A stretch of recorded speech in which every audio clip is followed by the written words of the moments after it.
So we'll start off our meeting as we always do with a reading of our land acknowledgement.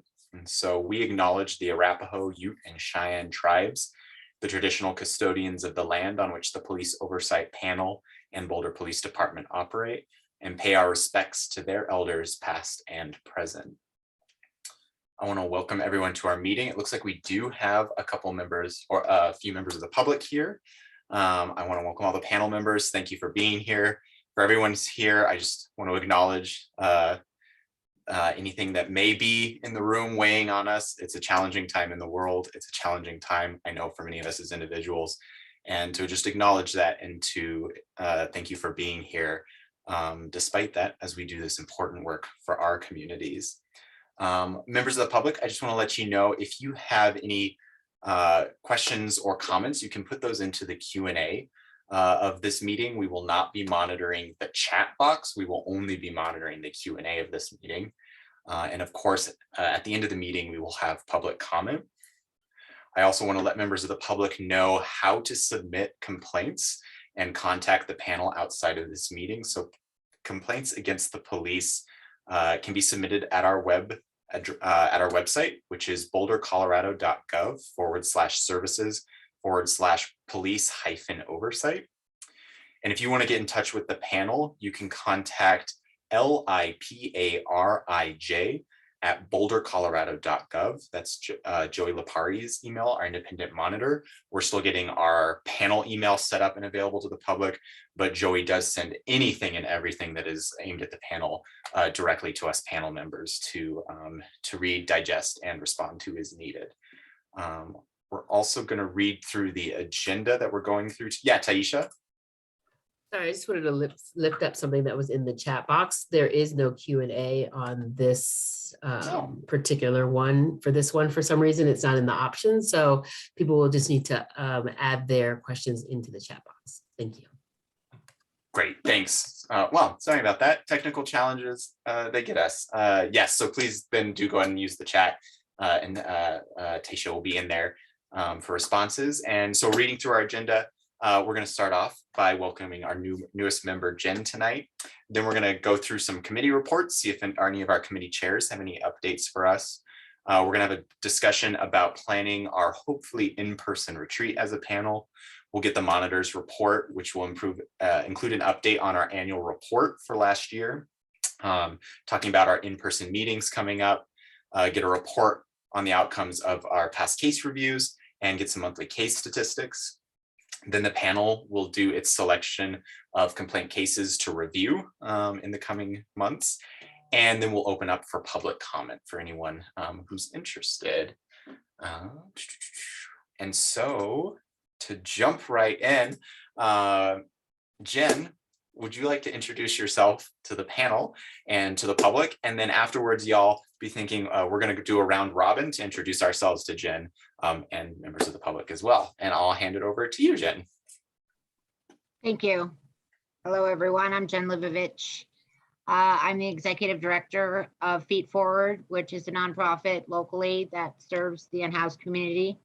I'm also a member of the Housing Advisory Board and a person who was previously homeless in this community for nearly 5 years. I'm happy to be here and thank you for your welcome.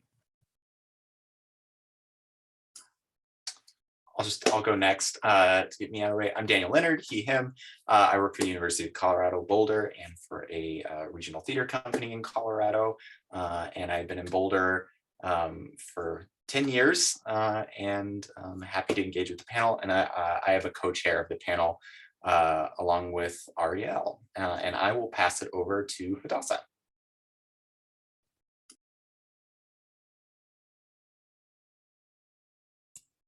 There we go. Thank you. My name is Hadassah Villalobos. I work at Rudy's, Quality and Compliance Manager.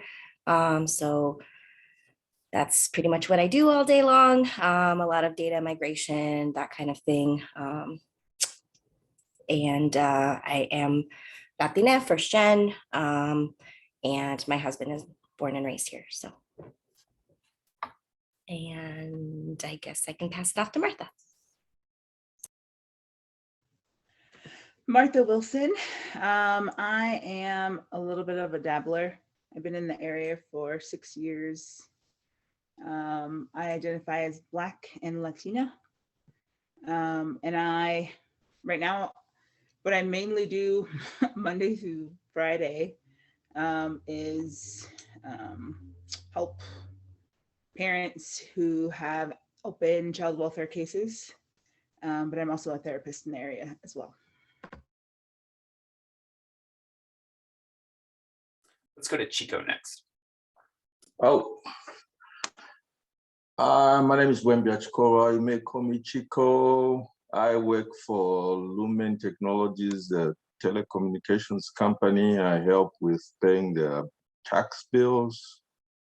And I am passionate about special needs and mental health, being a parent of a special needs son. Taisha? Hi, my name is Taisha Adams. I use she, her pronouns. I have been a Boulder resident for about 10 years now. I work for an organization called Outdoor Afro, where Black people in nature meet and lead, and I serve as the National Policy and Education Director. I also serve as one of the commissioners for Colorado Parks and Wildlife. And yeah, I am all about transparency, accountability, and community. Yeah, reclaiming the commons. And yeah, happy to pass it on to Victor. No, Victor already went. Hi, Right. welcome, Jen. Oh, you did. Good. Pronouns are he, him. My name is Victor King. I'm a recovery coach manager at Mental Health Partners. I work for the state opioid and stimulant response grant, supervising and training anyone who wants the state peer certification. I've lived in Boulder County, oh gosh, 28 years now. And I bring a lot of lived experience to everything I do. And I'm not sure who is next. Go to Ariel. Hi, I'm Ariel, the other co-chair along with Daniel, and welcome, Jen. We're so excited to have you and the really unique perspectives that you bring. It's important and needed, and a voice I think is going to add a lot of power to our group. I am from Boulder originally, born and raised, grew up there. This is actually also the second kind of city board I've served on. I was on the Youth Opportunities Advisory Board in Boulder, which is a kind of unique grant funding program in the city. And so, you know, coming at it now when I'm not 16 and 17, and I think seeing Boulder wanting to take accountability in a different way for oversight has been a unique experience. I have just recently left the corporate law world, which I'm very excited about, and am transitioning into more of public policy and regulatory guidance, and primarily the tech industry, which is also what I've been wanting to do. So I'm happy to be here.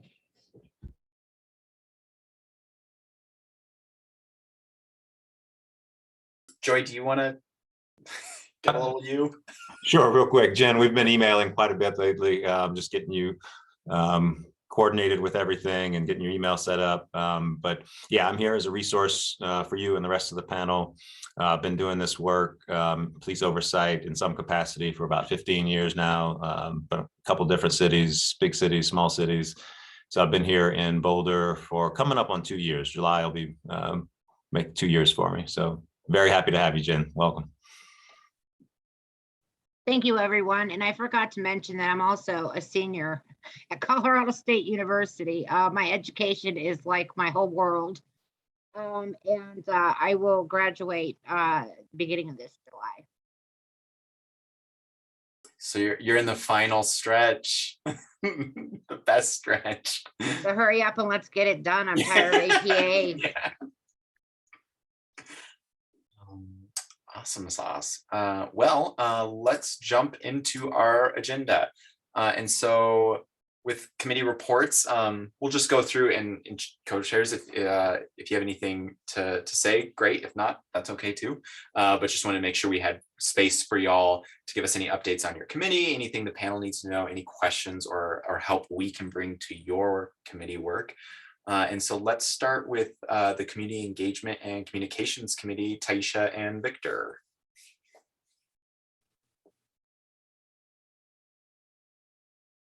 There we go.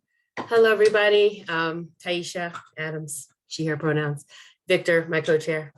And we, last session, or at our last meeting, public meeting, we presented the process that we had proposed for the community outreach plan and engagement plan and education plan. And so haven't gotten any feedback on that, but feel free to give us any feedback on that. But in the interim, we've kind of started the first phase, which was just getting a lay of the land, if you will. And if you want to use fancy speak, it's situational analysis. And by that, really getting to get understanding that we needed to have more public meetings and schedule our public meetings. So we have 2 dates identified, one in May 5th for and we're working on the time, but probably around 6:30, the same time as these times, and then June 2nd. And so Joey, I'm not sure if there's some kind of calendar we have online that gives our committee schedules, but we would want to add those so the public are aware of those and they can register or whatever the process is for public engagement and meetings.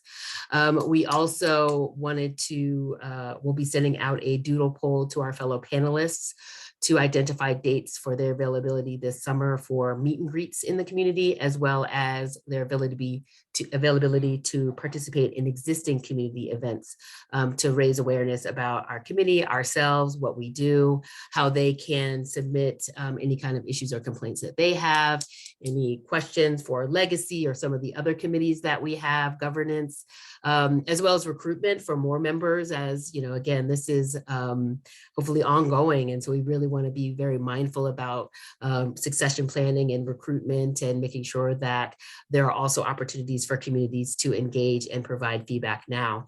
And one of the mechanisms that we're using to begin that identification of stakeholders and partners and collaborators and mission aligned and others that need to be informed of the work and engaged in the work, we've started kind of a Boulder Police Oversight relationship mapping activity. So you'll also get a Google form from us to gather recommendations of organizations, institutions, individuals, agencies, journalists, and others that you think it would be important for us to be in communication and in relation with in some way, if nothing else for a communications listserv as we think about mechanisms of ongoing ways to keep community informed in between these sessions and as well as in the field and in our community.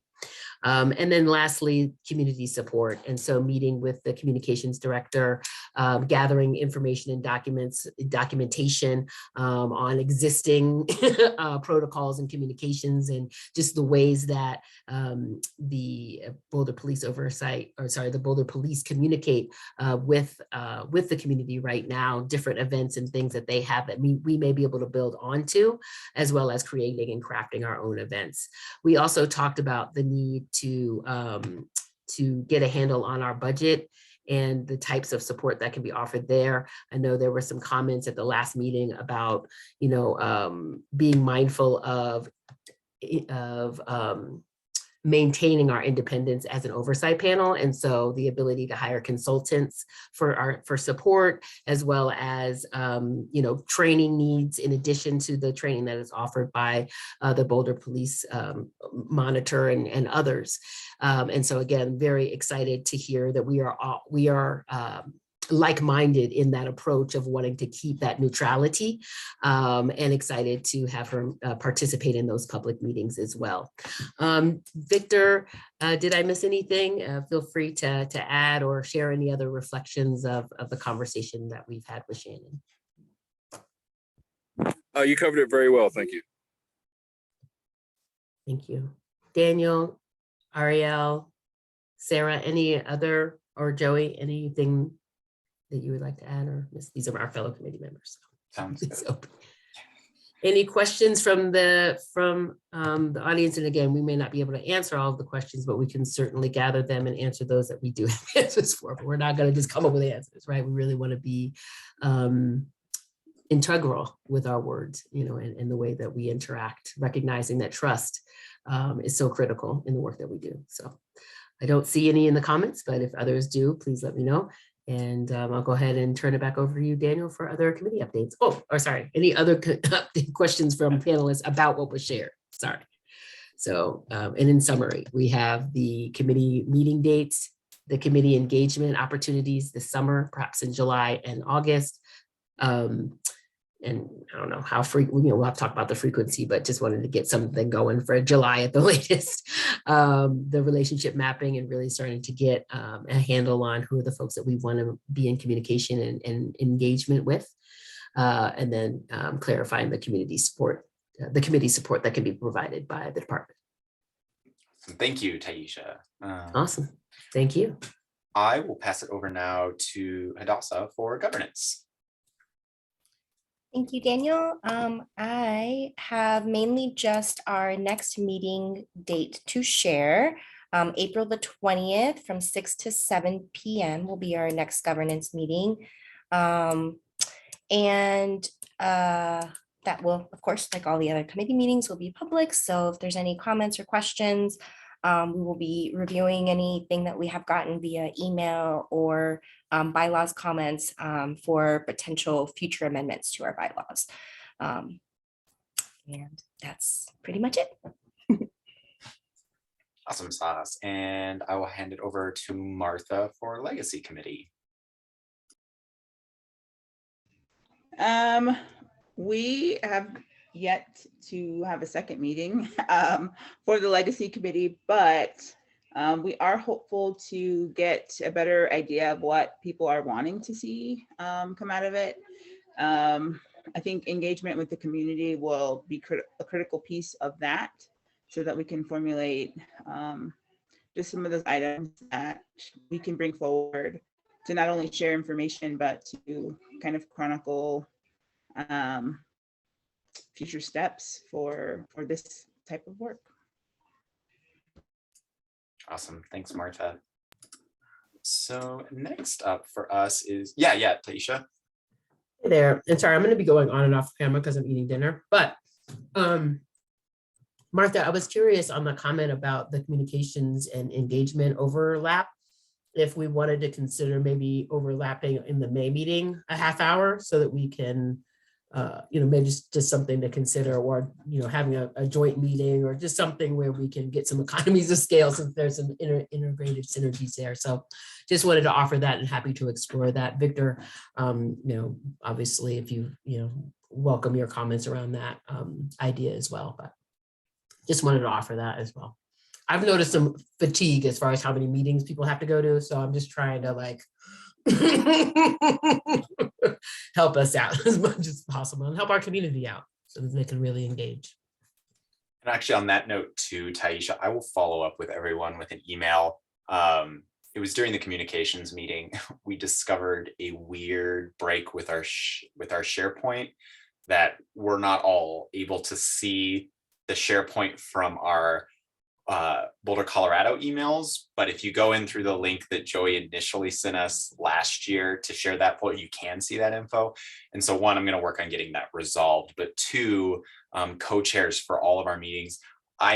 There's a document there's a managerial folder that I will share with you specifically that has a document in there with all of our meetings for the full year. So that, as we're planning meetings, we can see what everyone else is up to and work to make sure things are spread out. And of course, to help Joey with setting up any of those meetings that need to be available to the public, to give him plenty of heads up as well. Yeah, Hadassah. Are we posting that meeting schedule for the public? That is an internal document, because some of those are include meetings with Ariel, Joey, and I, just to keep you all appraised of when those are happening as well. But all the public meetings, Joey handles getting those posted on the website. Correct, Joey? Correct. Yeah, there's a little calendar section at the bottom of our website that every time we add a meeting, it shows up on this little calendar with all the links and any other information we want there. So all the, for example, all the governance meetings, since we have an established date for that, those are all up for this year? Not yet. If they're on that, are you saying they're on that list on the? They're on that list, yeah. Okay, so I can take that list and go ahead and put all those up on the website. So those are established. You're confident those will stay with those dates? They won't be adjusted or anything? I think so. Yeah, I don't see them changing Cool. unless something happens. So yeah, as you guys all figure out your dates, communicate those to me or just point it out to me that they're on that list now, and then I'll get them posted on the website. And that might be And we the can- eas- yeah, sorry, Taisha. Well, I was saying that maybe we can bold or come up with some kind of mechanism so that you know which ones are public and which ones are internal in that sheet, Joey, so that you know which ones those are. But I had a question about something else and then I forgot what it was. So that's okay. If I remember it, I'll ask it another time. Yeah, and on that note, Taisha, I think I was just, yeah, we're just marking the ones that are not open to the public with an asterisk. So anyone that don't have an asterisk then are good to go. And maybe the best way to do it is to pop those meetings in the doc and just comment and tag Joey and say, hey, there's a meeting there. If that works for you, Joey, just to keep us all in one place. So we don't spread out across calendars and email. And yeah, I'm following up with Joey and IT to see what's up with the SharePoint. And I'll send out an email to y'all once I don't know, figure something out. Maybe we all move to Google because Microsoft is so hard to work out. I'm kidding. Next up, retreat planning. So this was, so we had, just to get us caught back up, we're planning on doing a retreat in like February, March this year, and then the second wave of COVID hit, so we postponed. It's looking like we may have an opportunity then May or June to get together. Particularly, we could go ahead and do that outside. We could do it at one of each other. If one of us wants to welcome the rest of the panel into their home, we could do it there. Joey also mentioned we could set up space provided by the city to have our retreat there as well. Part of the retreat is definitely just to have time together to be human beings. We had proposed each of us planning a small session, whether that's a session of community building or a session of focused discussion on a topic we're a particular expert in, or that the panel needs to engage on. So yeah, so talking retreat planning, Ariel, yeah. So again, this has been something we've been trying to kind of get off of the ground for a while and have discussed doing virtually versus in person. Sorry, guys, my whole family is here for Passover and my sound does not work on my computer, so I can't use my headphones. But I think the biggest thing at this point is I know that Chico and I had discussed back when Susie was still on the panel also, making sure kind of having like a think tank meeting that we would come back with a proposal to all of you. And so Chico, if you're still up for that, I think that if we this next week met and just kind of came up with a brief proposal that we could bring to the rest of the panel with what this would look like in terms of timing, in terms of session ideas. I think that would be a good start because we've never gotten past the initial kind of kicking around the can in these meetings. And I think just a little bit of structure would be helpful. I would also propose that we do this in June rather than May, just again, because of getting things off the ground and making sure this is a well-structured and organized program that really serves the panel, both, personally and professionally. And if anyone else would like to join kind of the, original, the first initial thinking meeting of what this could look like, just shoot me an email and we'll try to make that happen the next week. Taisha, I see your hand is raised too. Yes, thank you. Thank you for this. Curious if this is also something that the governance and education, so that's where Chico's coming in. Is that what the thinking was, Ariel? Is that Chico's coming in from that education I mean- subcommittee from the governance. I'm just trying to, again, anchor. No, I the think work Chico had just into- volunteered initially. Okay, If because I know that's- he's on that education committee and onboarding. And I'm like, oh, that's a perfect thing to have the retreat in that as well. So I didn't know, I thought, I assumed that was a part of an extended conversation around like, oh, it's all of the training, not just the onboarding and our continuing ed, but also the retreat. So again, I just like the whole circular aspect of it. But I also was specifically requesting if we can start looking at dates, because that's going to be the biggest issue for me. Already June is looking terrible. So I'm gonna, I would like to hold space. So if we can get some date options for the evenings and the weekends, and I think I would just ask. the biggest thing we have to figure out what it's going to look like before we can get a date and time. I'm letting you know that as a panelist, absolutely. and my schedule is already looking terrible. So the outreach committee is already going to be putting a availability poll together, and perhaps we can work together on some other additional dates that we can Great. consider. Yeah, So that whatever you come up with, you'll know how much time we have available. Thank you. Sounds great. Thank you. I'm still up to the task. The only thing is this month I'm pretty full on, so next month would be better for me. Okay. Yeah. Yeah. I see Hadassah said that she's open.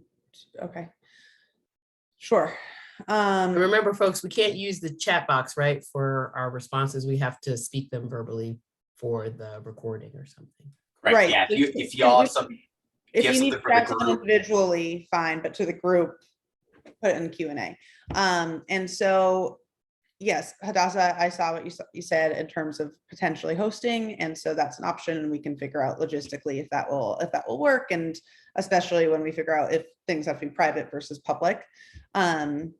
So yeah, thank you for that, and we can discuss more offline. And then Jen, I see also your hand is raised. Yeah, I'm sorry about that. I wasn't trying to cut anyone off.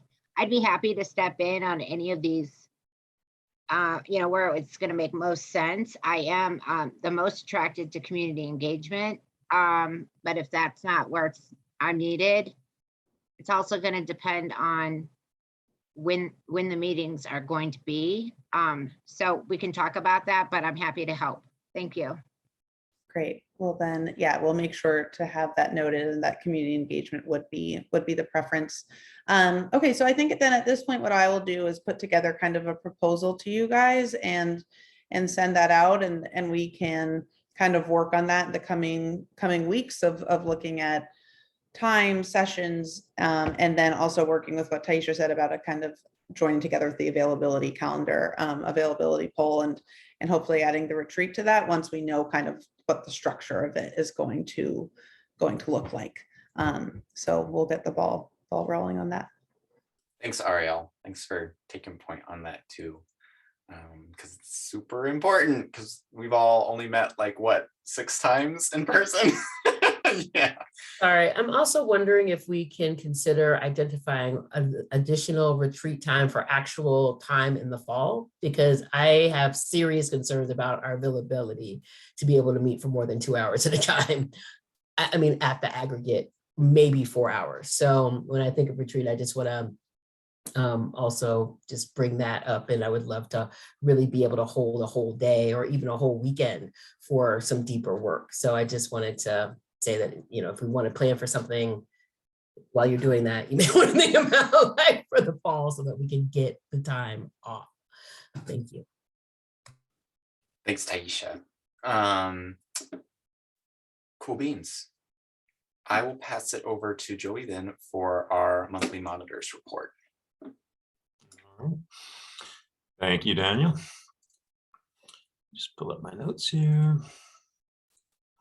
All right, so as you all know, I've been talking over the past month or two about the upcoming annual report.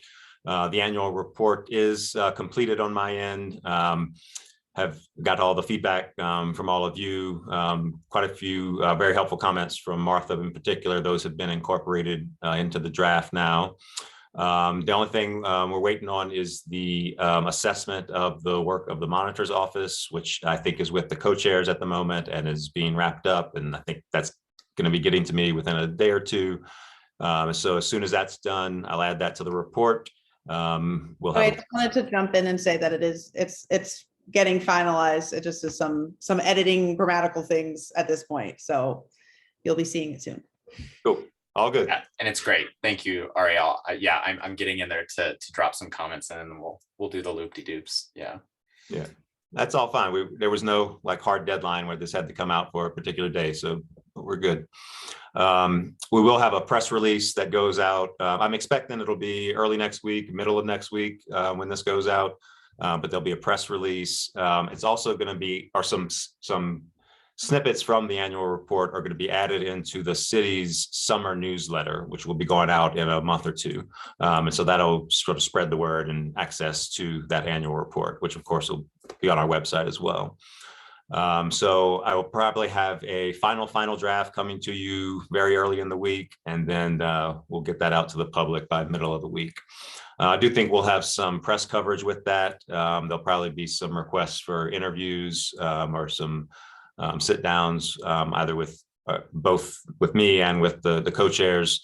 So I'll be making you all aware of that and be coordinating with the co-chairs on that.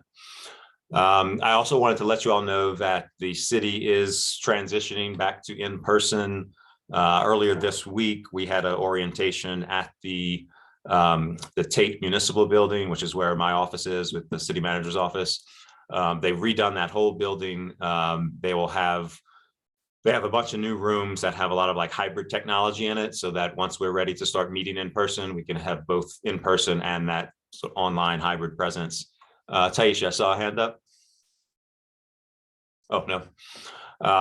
So I'll be back in the office in the municipal building starting May 4th. We all city staff go back in person. At that point, I think I'm going to invite the co-chairs to the building to check out the different rooms that we have available to us. And then we can select a room to start using.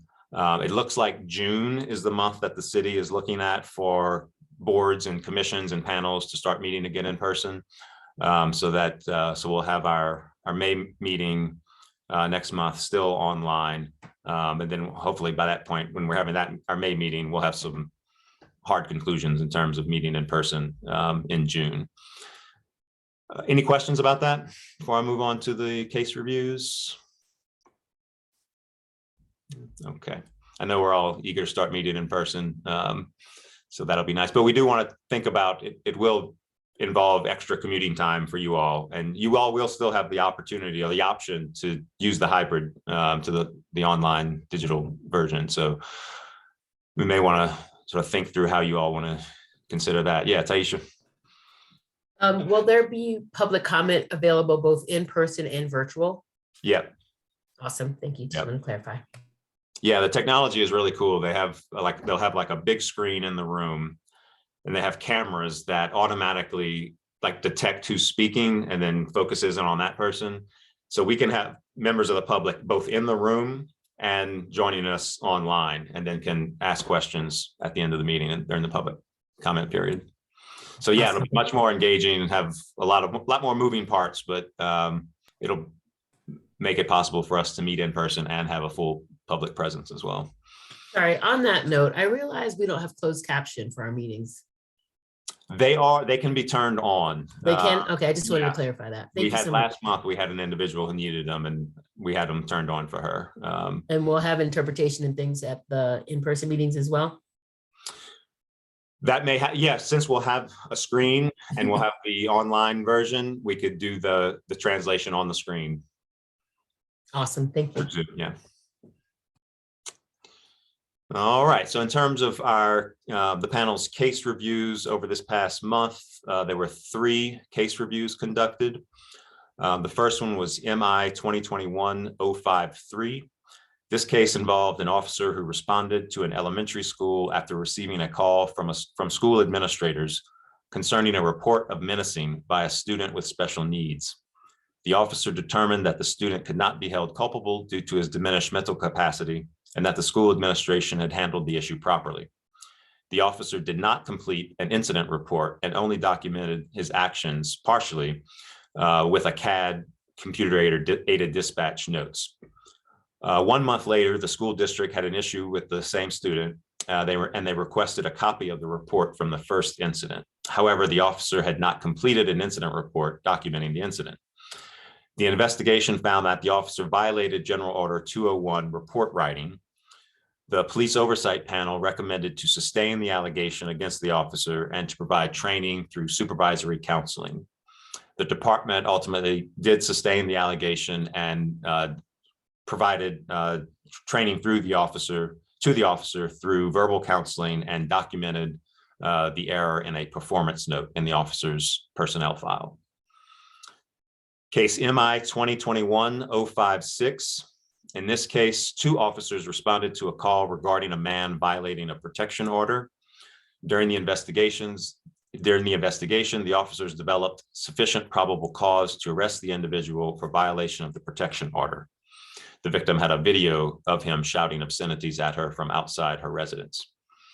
Officers went to make contact with the individual at his nearby residence. Body-worn camera footage indicated that when an officer told him he was under arrest and to put his hands behind his back, the individual verbally and physically resisted by telling the officers "F you" and stiffened his arms as an officer attempted to place him into handcuffs. An officer pulled the individual down by his wrists to get him on the ground and finish handcuffing him. The individual later complained that an officer threw him on the ground on his shoulder and slammed his face on the ground. He indicated his shoulder and neck hurt on the right side. The police oversight panel reviewed the case and recommended that the officer be exonerated on the allegation. The department did exonerate the officer on the allegation. The third case that the panel reviewed, this was serious misconduct, 2022-001. A panel review committee did examine this case and made a recommendation. We are awaiting the department's final outcome on that case. This one just happened. The panel just completed this case last week. And so we are waiting the final outcome from the police department on that case. When we receive that, which should be in the next couple of days, the panel will be notified. And then at next month's public meeting, I'll read the outcome of that case as well. In terms of our monthly case statistics, in March, we had 1 complaint and 2 community inquiries throughout the month. So far in April, we've had 2 complaints and 1 community inquiry, and there are currently 15 open investigations ongoing. Chair, that concludes the monitor's report, and I turn it back over to you. Great. So how about just based off of time and looking at our April case summaries that we have, there's only 2 of them that we take a short break. We do our 5-minute break right now, and then we'll come back and do the voting on case summaries and public comment. I'm sorry, I have some comments to the monitor's report. So Sure. can I do that before we go on break? Thank you. Yep, absolutely. And this is quick.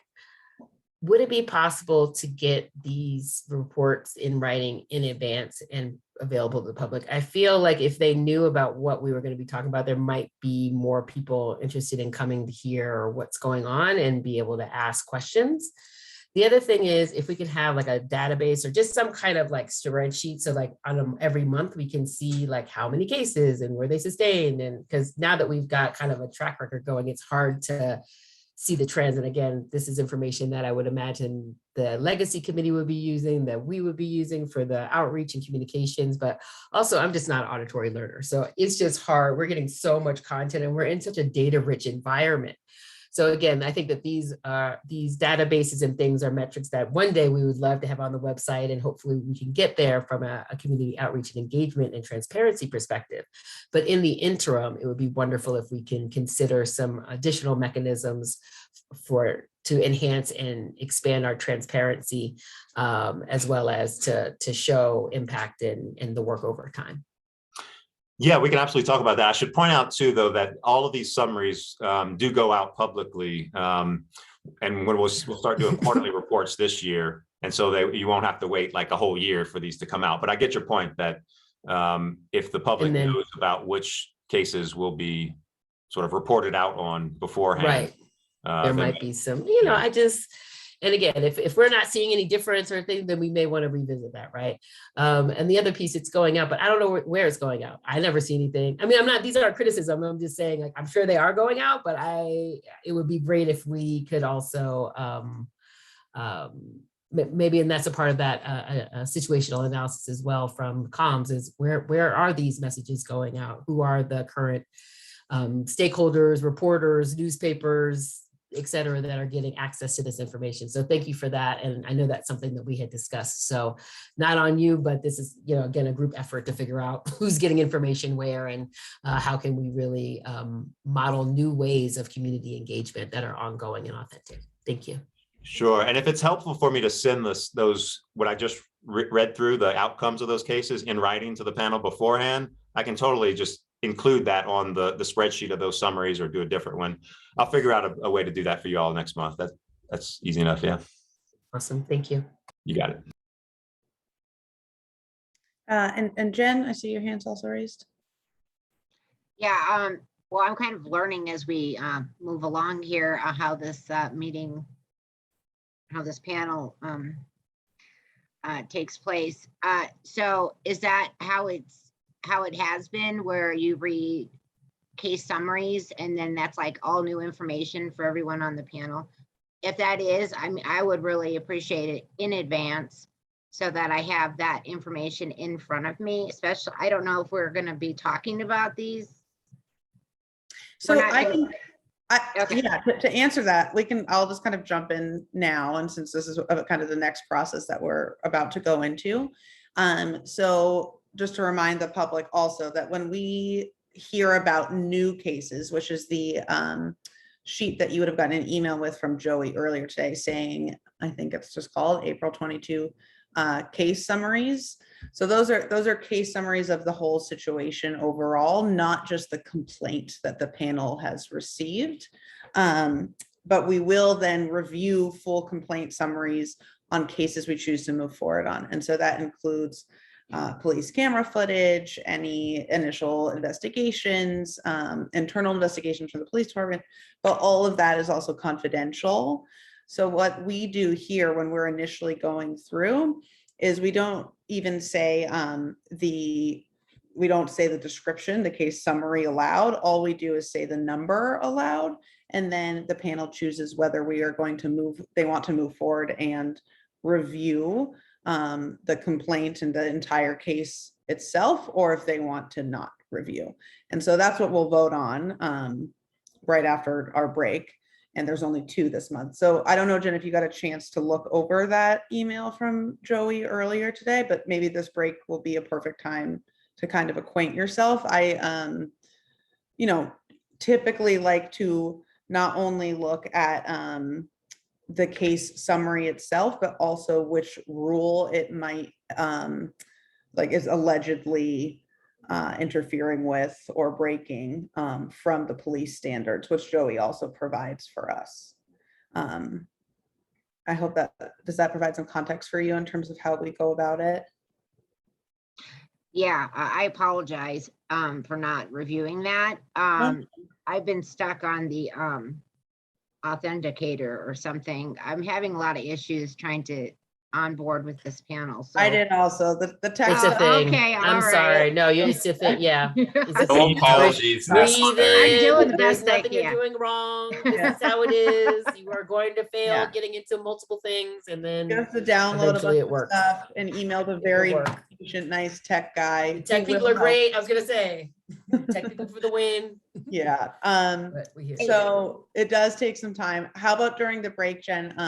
I can call you and we can go over the cases quickly so you're kind of up to date and abreast. If you want to just direct message me right now your phone number, and I can call you when we go offline. But obviously this is your first meeting, like you're gonna get kind of the hang of how things go and how it works.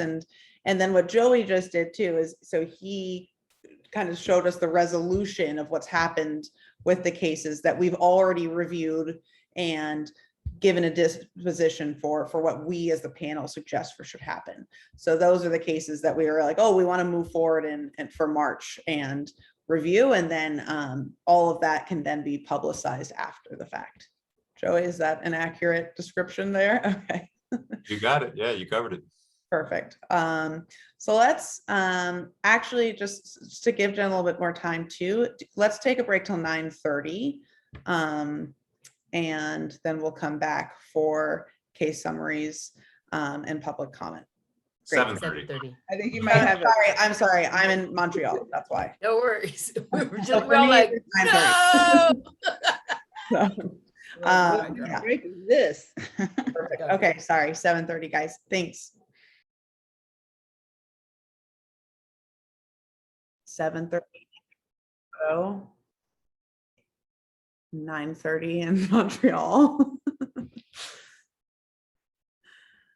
And we will head into reviewing our April case numbers and voting on those. And so again, to the public, just to remind you that we have been looking over our case summaries, not complaint summaries at this point, and we are choosing on which ones we are going to go forward and review for the next month.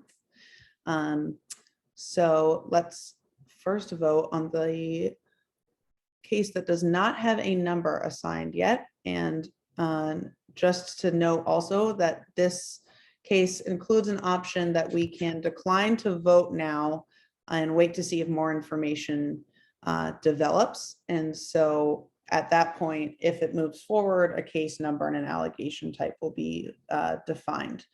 So I'll open that up to the panel now if anyone wants to propose a motion on that or where they stand. Chico, I see your hands raised as well. I'm just, I don't want to sound pedantic, but I don't know whether it's prudent for us to even start considering cases that don't have case numbers. In terms of record keeping and track record and all that, it's, for me, it doesn't sit right. Sure. I'm inclined to agree with that. Yeah, that we might as well wait until it's come to until it's become a case for us to vote on. Yeah. So how about we let that serve as a motion in a second right there on delaying. And those in favor of waiting to vote on this case, great show of hands. Okay, so that passes. And then moving on, this is case number 008. So show of hands from the panel for those who would like to move forward with reviewing.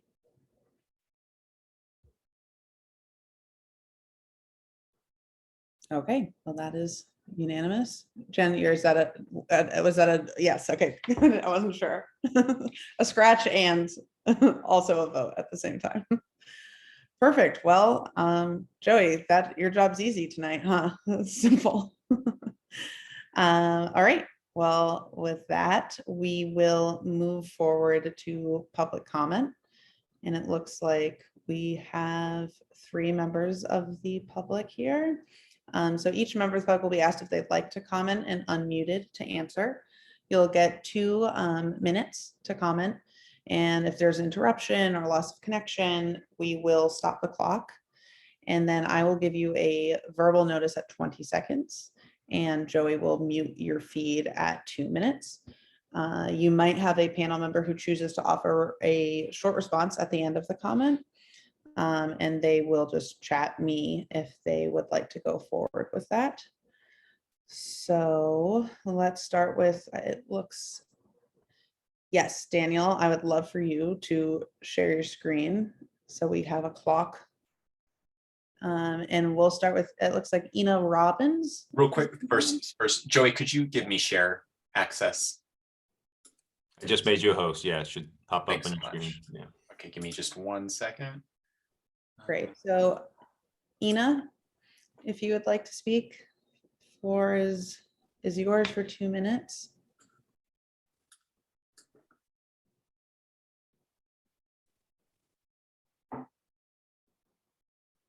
Okay. Just a second. I know Ina wants to speak, but I lost the ability. I think when it went into showing Daniel's screen, I lost the ability to allow her to talk.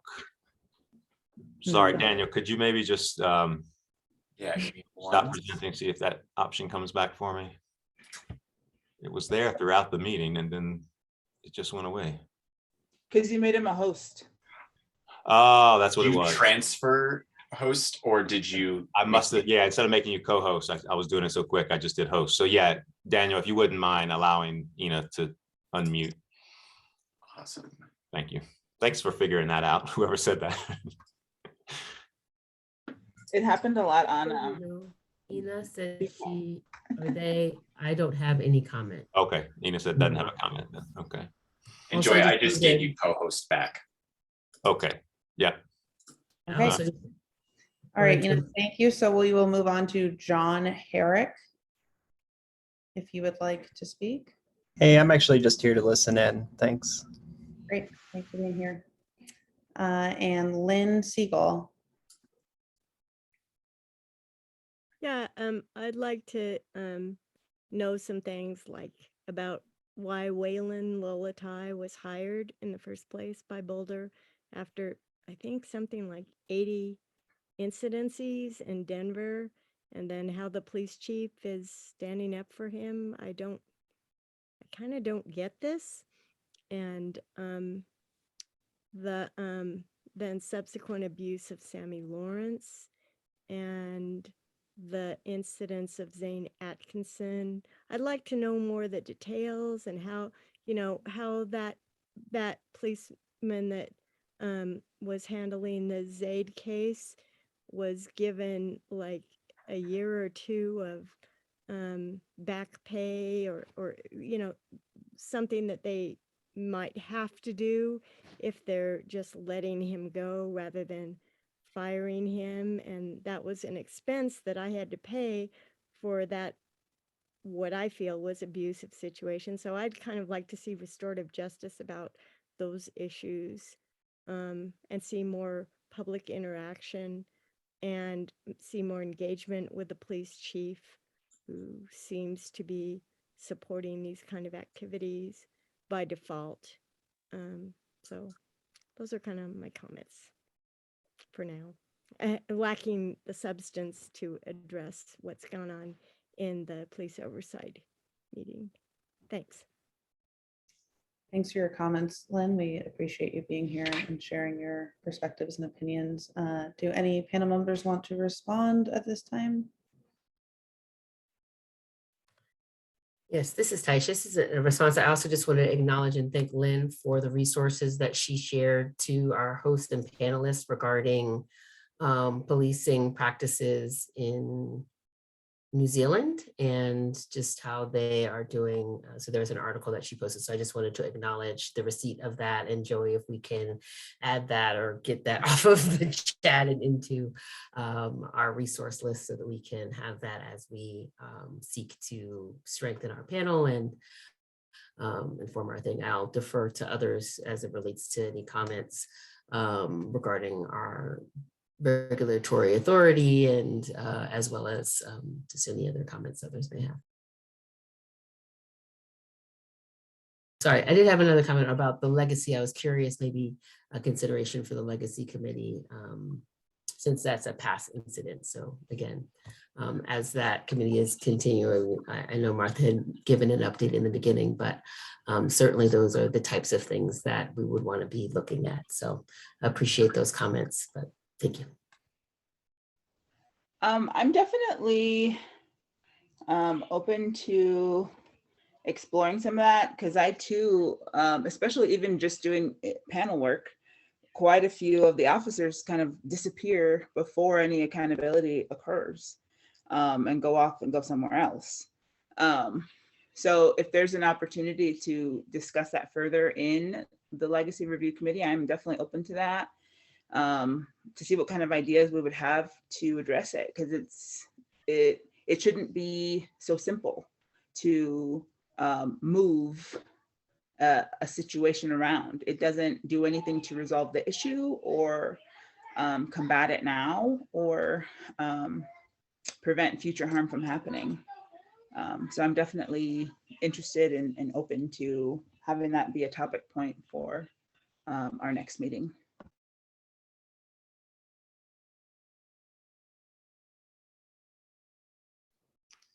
Great. Well, I think with that, that is the conclusion of public comment for tonight.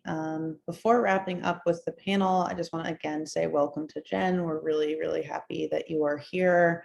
And hopefully we'll all be getting to meet in person more regularly and get together. But I think this is, a great new chapter for the panel with you on it. And just want to make sure that your presence is noted and felt. And with that, guys, I hope everyone has a really lovely evening.